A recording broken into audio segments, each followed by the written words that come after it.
Salam alaikum à tous. Voilà, je me sentais obligé de refaire une vidéo suite à la première que j'avais faite par rapport à Ibn Taymiyyah. Donc voilà, je savais que ça allait faire parler beaucoup de gens, enfin ça allait faire parler des gens, ça allait faire réagir certaines personnes. Donc il n'y a pas longtemps, j'ai eu la visite de personnes de groupe de Ardèche. Et parmi eux, il y avait un frère, moi je les appelle un frère pour l'instant j'appelle frère, parce que bon, comme j'ai dit, moi j'ai peu de chance pour dire que telle ou telle personne est une secte ou pas. Donc voilà, qui est venu me voir, qui m'a ramené un livre d'Ibn Taymiyyah en arabe, donc j'ai pas pu lire déjà. En fait, il m'a ramené deux sacs de sport, Et malheureusement, dans les deux sacs de sport plein de livres, j'en ai pu voir que deux. Et il m'a montré une phrase où Ibn Taymiyyah avait dit que le prophète sallallahu alayhi wa sallam avait dit qu'il serait assis auprès d'Allah le jour du jour dernier. Alors là, il m'a dit ah, double et tout, non. Moi, j'avais pas trop compris, saisi. Je sais pas si là-dessus il y a écrit que je sais pas si Ibn Taymiyyah avait osé dire que Allah serait assis aussi. S'il a dit quelque chose comme ça, c'est très très grave. Là, je suis d'accord avec les Ahmed, c'est grave parce que là, il aurait donné une forme à Dieu et tout. Enfin bref, là-dessus, je suis d'accord avec eux. Malheureusement. Moi, ce que j'ai compris, c'est qu'il a dit un doublé. Je ne sais pas si ça veut dire que le prophète sallallahu alayhi wa sallam sera à côté de Dieu, dans le sens où Dieu est limité. Je ne sais pas c'était quoi le truc, mais si c'est en tout cas, si c'est juste le fait de dire que le prophète sera à côté de Dieu, je ne vois pas de quoi péter un plomb. Et si par contre, ce serait que Dieu soit assis lui aussi, là, peut-être on peut se poser des questions. Bref. J'ai donc proposé à ce frère de faire une vidéo, lui et moi. Parce que lui, d'après lui, tout ce que j'ai comme livre, les Sahih al-Bukhari, tout ça, d'après lui, c'est zéro, parce que c'est écrit en français, que les traductions elles sont mauvaises, parce que les traductions ont été changées. Bon. Moi, je lui ai proposé de faire une vidéo, malheureusement, il a refusé de la faire avec moi, parce qu'il m'a dit, voilà, comme tu m'as dit toi-même, c'est vrai que je dis ça, mais quand tu as dit toi-même, tu as peu de chance. Donc, ça sert à rien qu'on discute moi dans une vidéo. Oui, je l'ai dit moi-même, mais moi, j'ai peu de chance, certes, parce que je ne veux pas être orgueilleux, je ne veux pas dire que j'ai pas de chance, mais quand même, j'ai des livres. Lui, il les a jugés 4 du nul 0 ces livres-là. Donc moi, j'aurais aimé qu'ils prennent cette responsabilité et qu'ils osent le dire devant la vidéo filmée, qu'ils osent le dire clairement, voilà, tous les livres de Bukhari, tout ça sont faux. Parce que quand même, des traductions, on mentionne les attributs d'Allah, il y en a plein des traductions, notamment dans le Coran, qui est le livre d'Allah. Donc si maintenant il ose venir dire voilà, que le Coran il est faux en français, que là c'est... S'il est dans la vérité, il sauve beaucoup de gens. Alors, je ne vois pas pourquoi il a refusé quand même le prophète sallallahu alayhi wa sallam. Non, je connais mieux le voir, il n'a pas gardé la religion pour lui, le prophète sallallahu alayhi wa sallam. Il a fait une dawa, il a appelé les frères, il a montré le haq.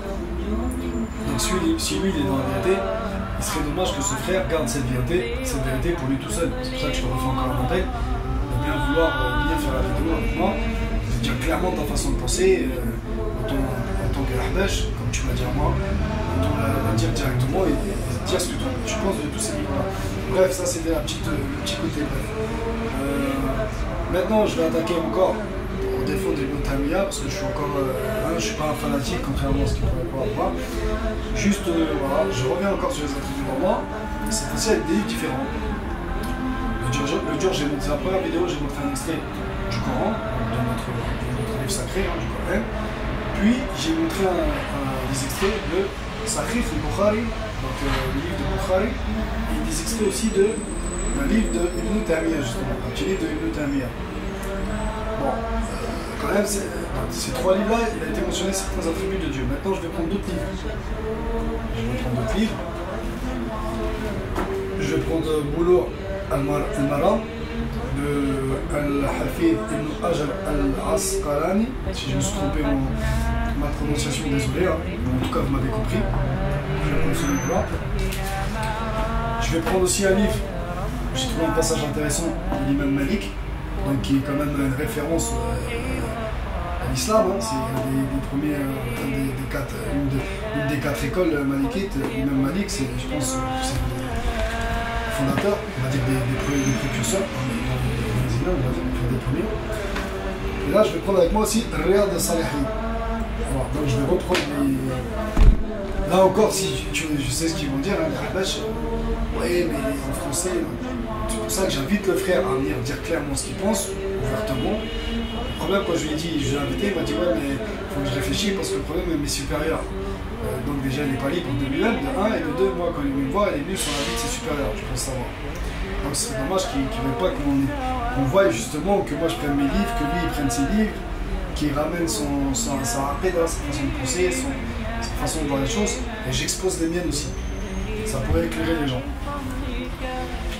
Bon, alors là j'ai trouvé un hadith qui était très intéressant dans Boulou al-Mara. Désolé si j'ai eu du mal à dire la chose, à citer le livre.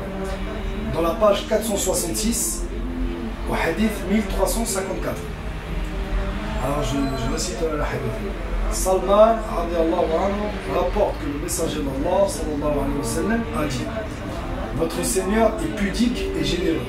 Déjà là, le prophète sallallahu alayhi wa sallam s'est permis de citer deux attributs d'Allah: pudique et généreux. Il est gêné vis-à-vis de son serviteur lorsque celui-ci lève les mains vers lui, de les retourner vides. C'est un hadith qui est sahih. Bon, là encore, le prophète sallallahu alayhi wa sallam, il ose donner une direction à Allah. Parce que les Ahbash disent oui, mais c'est grave de donner une direction. Là, le prophète sallallahu alayhi wa sallam dit il lève les mains vers lui. Bon, là, c'est, on va me dire la traduction française, mais apparemment, en arabe, ça veut dire tu vois, on dit, en fait, a bien dit lever les mains vers Allah. D'ailleurs, il y a le Cheikh Albani qui est, je ne suis pas de la mouvance à Wahhabite. Encore une fois, je précise, je ne suis pas Wahhabite. Une fois, il a une discussion avec un Ahbash, et le Ahbash lui dit Dieu est son endroit, son commande. Et après, Cheikh Albani lui dit mais il y a combien de cieux? Alors le Ahbash lui répond il y en a 7. Il dit premier ciel, deuxième ciel, troisième ciel, quatrième ciel, cinquième ciel, sixième ciel et septième ciel. Et Cheikh Albani après lui dit et il y a quoi au-dessus du septième ciel? Ahbash lui dit il n'y a rien. Et là Cheikh Albani lui dit Allah se trouve là. Ça veut dire, il y a des hadiths, plusieurs où Allah il a dit au prophète sallallahu alayhi wa sallam a mentionné, il nous a été rapporté que Allah se trouve au-dessus de la création. Bon. Maintenant, on ne dit pas au-dessus de la création, on ne lui donne pas contrairement à ce que disait Ahbash, parce que c'est eux qui raisonnent avec la raison, et nous on essaie d'éviter la raison justement, parce que tout ce qui touche à la création, au créateur, on ne peut pas raisonner. Donc eux ils essaient de raisonner, ils disent ouais mais c'est comme si tu mettais Allah tu donnes une forme, non, on n'a jamais dit ça, on a dit qu'Allah il se trouvait comme ci, comme ça, dans telle chose, enfin, Adoubillah, il se trouve, ce que je veux dire, il a mentionné lui-même Allah, il s'est donné une direction, il s'est donné un endroit lui-même à travers le Coran, à travers les récits prophétiques, dans la Sunna on peut le voir aussi, et c'est pas pour qu'on le change avec le don. Sinon là, alors les Ahbash, ça veut dire s'ils sont dans le vrai, j'invite justement ce frère à venir à nous apporter toutes les preuves, et ça veut dire que tous les livres qui sont en France, le Coran et tout, sont totalement faux. Voilà, ça serait quelque chose de grave. Voilà. Donc je répète le hadith. Salman apporte que le messager d'Allah sallallahu alayhi wa sallam a dit que votre Seigneur est pudique et généreux, il est gêné vis-à-vis de son serviteur lorsque celui-ci lève les mains vers lui, de les retourner vite. Sahih. Enseignement du hadith, la législation du fait de lever les mains lors de l'invocation, ce qui a été rapporté du prophète sallallahu alayhi wa sallam dans une centaine de hadiths, mais ont des situations différentes. C'est-à-dire dans une centaine de hadiths, on peut trouver que le prophète sallallahu alayhi wa sallam a parlé des mains en direction du ciel. Donc lever les mains en direction du ciel. Deuxièmement, la sagesse du fait de lever les mains lors de l'invocation est de signifier l'indigence et la pauvreté devant le riche et généreux, avec espoir qu'il y dépose ce qu'on lui demande. Quatrièmement, je passe au quatrième, la manière de lever les mains n'est pas mentionnée. Il est donc permis de les lever de toutes les manières, si ce n'est que les savants ont dit qu'il convient de les lever au niveau de la poitrine et de les joindre lors de la supplication et de l'insistance dans l'invocation. On lève les mains jusqu'à ce qu'apparaisse la blancheur des aisselles, comme cela est rapporté du prophète sallallahu alayhi wa sallam, et plus encore lors de l'invocation de demande de pluie, lors de laquelle le prophète sallallahu alayhi wa sallam a levé si haut ses mains que le dos de ses mains était orienté vers le ciel. Il dit qu'il a levé ses mains. Donc le prophète sallallahu alayhi wa sallam, à moins que là les Ahbash ils jugent tous les hadiths où le prophète sallallahu alayhi wa sallam a mentionné une direction, a donné des attributs d'Allah, s'ils jugent tous ces hadiths qui sont faux ou caduques, moi je veux bien, c'est pour ça que j'ai dit au frère de venir me rapporter ces preuves qu'on filme. Malheureusement il n'a pas voulu, il a jugé que j'avais peu de chance. C'est vrai, j'ai peu de chance moi, je suis pas orgueilleux, j'ai peu de chance. J'ai des livres, qui sont en vente partout dans le monde entier avec des traductions différentes, qui veulent dire la même chose, des traductions différentes en langue, qui veulent dire la même chose en aqida, en foi, en tout ça. Apparemment, il n'y a que les ahbash qui disent autre chose. Alors, soit c'est eux qui ont la meilleure science, c'est là qui viennent de prouver. Et ça veut dire que tout le reste du monde est égaré, parce qu'eux me disent c'est eux, Ahl-Sunnah wal Jama'a. La plupart des gens pensent comme eux. Moi, ce que j'ai vu, c'est pas ça. Chaque mosquée où je suis parti, toutes les mosquées où je suis parti, tous les magasins de religion, à chaque fois je parle des ahbash, on me dit clairement c'est une secte. Clairement. Là, je prends Riyad al-Salihin, je vais aller dans un autre hadith. Voilà. Je vais aller à la page 409. Riyad al-Salihin, page 409. Il y a écrit au hadith 1722, selon Jabr, le messager de Dieu, sallallahu alayhi wa sallam, a dit: on ne demande au nom du visage de Dieu que le paradis, rapporté par Abu Dawud. C'est un hadith qui est sahih. Selon Jabr, le messager de Dieu, sallallahu alayhi wa sallam, le messager de Dieu a dit, le prophète sallallahu alayhi wa sallam a dit: on ne demande au nom du visage de Dieu que le paradis. C'est-à-dire que le prophète sallallahu alayhi wa sallam, il a parlé du visage de Dieu. C'est le prophète sallallahu alayhi wa sallam. C'est-à-dire que le prophète aussi, on dit que c'est un kafir. Arrête de billah. C'est pas possible. J'ai ramené des preuves de Bukhari, j'ai ramené des preuves du Coran, j'ai ramené des preuves de Buru al-Maram, j'ai ramené là des preuves de Riyad al-Salihin, avec des traductions françaises, certes, mais je demande au frère encore qui vient, qui me dit clairement que tous ces livres sont bidons. Je veux bien. Là, je vais aller à la page 448, encore de Riyad al-Salihin. Et je vais aller au hadith 1871. Selon lui, selon Abu Huraira, le messager de Dieu, sallallahu alayhi wa sallam, a dit: par celui qui tient mon âme dans sa main, si vous ne faisiez pas de péché, Dieu vous emporterait et amènerait d'autres que vous pour qu'ils fassent des péchés, pour qu'ils prient Dieu exalté de les absoudre, et il les absoudrait. Rapporté par Muslim. Rapporté, c'est un hadith qui est sahih. En fait, sallallahu il a osé dire, parce que osé dans la façon de penser des Ahbash, il a osé dire: par celui qui tient mon âme dans sa main. Pardon. Il dit que celui qui tient mon âme dans sa main. Le prophète sallallahu alayhi wa sallam, il a cité la main. Est-ce que nous, si c'est grave, il est kafir? Est-ce que c'est lui qui est kafir, ou est-ce que c'est les traducteurs qui sont permis de mettre la main et que tous les éditions, alors ça veut dire les éditions, c'est des kafirs, ils sont menteurs. Les traducteurs, c'est des menteurs. Soit c'est les traducteurs qui sont menteurs, soit c'est les éditions. Soit il y a un problème alors maintenant avec les Sahab, les gens qui ont transmis le hadith, soit il y a un problème directement avec le prophète Muhammad sallallahu alayhi wa sallam, soit il y a un problème avec les Ahbash. Il y a un problème quelque part. En tout cas, c'est sûr qu'il y a un problème quelque part. Maintenant, je vais prendre le livre de l'imam Malik, sa vie et son époque, ses opinions et son fiqh. Voilà, que j'ai trouvé un truc qui était pas mal intéressant. Voilà. Donc, je suis dans le livre de l'imam Malik, page 181, la vision de Dieu. 9. Chapitre 9, page 181, ses opinions. Ce sont les Mu'tazilites. Les Mu'tazilites, c'est une secte, hein. Donc les Mu'tazilites, c'est un peu la façon de penser. J'ai remarqué des Ahbash, sans dire que eux c'est une secte, pour l'instant. Pour l'instant, je ne dis pas ça. Ce sont les Mu'tazilites qui soulevèrent la question en affirmant que la vision de Dieu était une impossibilité. Un peu comme les Ahbash. C'est pour ça que je me suis... Car cela aurait supposé qu'il se trouvait en un lieu donné. Comme les Ahbash, parce qu'en même temps de penser que le Mu'tazilites. Ce qui n'est le fait que de corps contingent, et non de l'être suprême. Comme les Ahbash. Rien ne lui ressemble, rien ne lui ressemble, lui l'attentif, le clairvoyant. Coran, Sourate 42, verset 11. Comme les Ahbash qui servent de ça.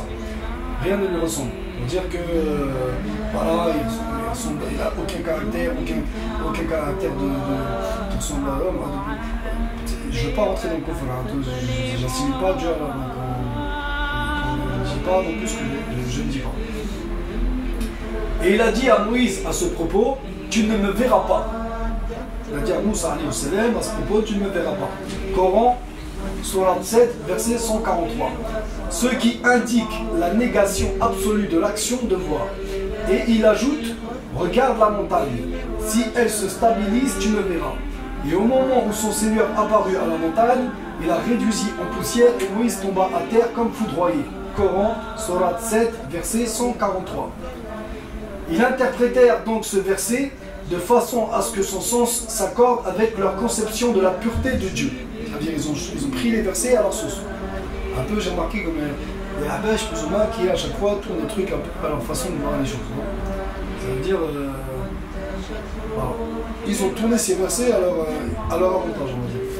Malik, cependant, il a vu une contradiction avec les conceptions des anciens et avec l'évidence du texte coranique. Il rejeta cette interprétation. Je rappelle quand même l'imam Malik, il a beaucoup étudié avec des gens qui étaient des tabi'in, hein, comme des gens, je ne me rappelle plus de son nom, il y en avait un, je sais qu'il était affranchi de Ibn Ammar. Déjà c'était son élève, hein, donc il a appris de gens vraiment des premiers. Hein. Donc si lui-même il a dit un truc comme ça, hein, il rejeta cette interprétation. Donc il a rejeté les interprétations des Mu'tazilites, hein, même Malik quand même. Voilà. Ash'ab rapporte à ce propos qu'il cita le verset, et même Malik il a cité le verset, des visages brillants en ce jour et regardant leur Seigneur. Eh oui, Sourate 75, verset 22-23. Ça veut dire que Allah lui-même, il a dit que des gens verront Allah. Puisqu'il y a un verset, des visages brillants en ce jour et regardant leur Seigneur. En demandant à Malik, regarde-t-il Dieu? Le mec, la personne a demandé à lui-même Malik, regarde-t-il Dieu? Verront Dieu? Oui, répondit-il, avec leurs deux yeux. Et même Malik, il a dit oui, les gens ils verront Dieu. Certains affirment pourtant que regarder ici doit être compris comme attendre récompense et châtiment. Il y en a qui vont dire ouais mais non, ils attendent la rahmat. Ce sont des menteurs, répondit-il, ils regardent bel et bien Dieu.